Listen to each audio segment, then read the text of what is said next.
ગુજરાત તથા ભારતના નાગરિકો અને ઉપરાંત એમાં ખાસ કરીને મહિલાઓને એ વાત જણાવવા માંગુ છું કે ઘણી વખત આપણે હોટલ્સ, મોલ્સ કે હોસ્પિટલ્સ કે કોઈ પણ જગ્યાએ કપડાની ખરીદી કરવા ગયેલા હોઈએ છીએ તો એ સમયે આપણે ચેન્જ રૂમમાં કપડાં બદલતા હોઈએ છીએ કે અન્ય આપણા પ્રાઇવેટ મોમેન્ટ્સ એવા હોય છે જે પબ્લિક પ્લેસીસ પર સીસીટીવી કેમેરા લગાવેલા હોય છે જે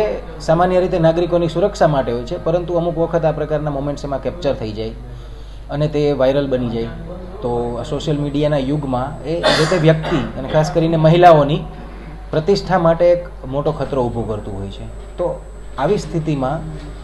મહિલાઓએ ખાસ કરીને શું ધ્યાન રાખવું જોઈએ તો કે સૌથી પહેલાં તો કોઈ પણ જગ્યાએ આપણે ચેન્જ રૂમમાં જઈએ છીએ કે મોલ્સમાં ક્યાંય પણ છીએ કે વોશરૂમ કે કોઈ યુઝ કરીએ છીએ તો એ જગ્યાએ એક વખત ખરાઈ કરી લેવી કે કોઈ અસામાજિક તત્વો દ્વારા હિડન કેમેરા લગાવવામાં આવેલા છે કે નહીં, કે જેના લીધે આપણી ગરિમા પર પ્રહાર થઈ શકે છે. તો એ એક ખાસ કાળજી રાખવી કે સચેત રહી અને આ પ્રકારની કોઈ પણ ઘટના જો દેખાય છે કે અહીંયા હિડન કેમેરા લગાવેલા છે તો ત્યાં જે મોલ કે કોઈ બી સંસ્થા છે તેના માલિકને જાણ કરવી અને ઉપરાંત પોલીસ સ્ટેશનમાં આની ફરિયાદ તાત્કાલિક નોંધાવી દેવી, જેથી કરીને આ પ્રકારની અસામાજિક પ્રવૃત્તિઓ ઉપર આપણે પ્રહાર કરી શકીએ અને તેમને નાબૂદ કરી શકીએ. આ સિવાય આપણે વાત કરીએ તો CCTV, wifi, social media accounts છે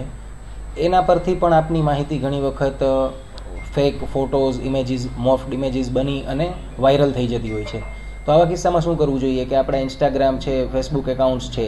એમને સૌથી પહેલાં તો આપણે પ્રાઇવેટ એકાઉન્ટ્સ તરીકે રાખવા જોઈએ. આ ઉપરાંત આપણા વાઈફાઈ છે, સોશિયલ મીડિયા એકાઉન્ટ્સના જે પાસવર્ડ્સ છે એ પાસવર્ડ્સને આપણે સ્ટ્રોંગ કરવા જોઈએ, જેમાં આપણે ખાલી 1, 2, 3, 4, 5, 6, 7, 8 જેવા પાસવર્ડ રાખવાના સ્થાને તેમાં આલ્ફાબેટ્સ છે, સ્પેશિયલ કેરેક્ટર્સ છે અને ન્યુમેરિક્સ છે એમનું કોમ્બિનેશન કરી અને પાસવર્ડ્સ રાખવા જોઈએ, જેથી કરીને કોઈ ઇઝીલી ગેસ કરીને આપણી પ્રોફાઇલ એક્સેસ ના કરી શકે. અને આ સિવાય 2 ફેક્ટર ઓથેન્ટિકેશન આવે છે જે સોશિયલ મીડિયા એકાઉન્ટ્સમાં લોગિન માટે વપરાય છે, તો તેમાં પાસવર્ડ નાખવાની સાથે ઓટીપી નાખવાનું પણ આવે છે પ્રોવિઝન. તો એનો મહત્તમ ઉપયોગ કરવો જોઈએ જેથી કરીને કોઈ વ્યક્તિ આપણા પ્રોફાઇલનો ઇલીગલ કે એક્સેસ ના મેળવી શકે અને તેનો દુરુપયોગ ના કરી શકે. જે સીસીટીવી કેમેરા રાખવામાં આવે છે એ જે તે સમયે મેડિકલ આર્કિટેક્ચરના માધ્યમથી નિર્માણ થતું હોય છે અને એના સ્ટાન્ડર્ડ્સના આધારે રાખવામાં આવે છે. અને હાલ આ મુદ્દામાં જે પાયલ મેટર્નિટી હોમનો જે કેસ છે એ તપાસ અંતર્ગત છે, તો તે તપાસ અમદાવાદ સાયબર ક્રાઇમ અંતર્ગત ચાલી રહેલી છે. તો આ તપાસ બાબતે જે પણ મુદ્દાઓ બહાર આવશે એના પર ડિટેલમાં મીડિયાને જાણ કરવામાં આવશે. પાયલ મેટર્નિટી હોસ્પિટલમાં હાલ હ્યુમન રિસોર્સિસના માધ્યમથી અને ટેકનિકલ ઇન્ટેલિજન્સના માધ્યમથી તપાસ ચાલી રહી છે અને જે પણ શકમંદ આઈપી કે કાંઈ પણ શકમંદની માહિતી મળે છે તો એ તમામ માહિતી અમદાવાદ સાયબર ક્રાઇમ સાથે શેર કરવામાં આવે છે અને બંને ટીમો દ્વારા સંયુક્ત તપાસ થઈ રહી છે. હોસ્પિટલ તંત્રએ એક અરજી આપેલી છે કે એમના સીસીટીવી કેમેરાનો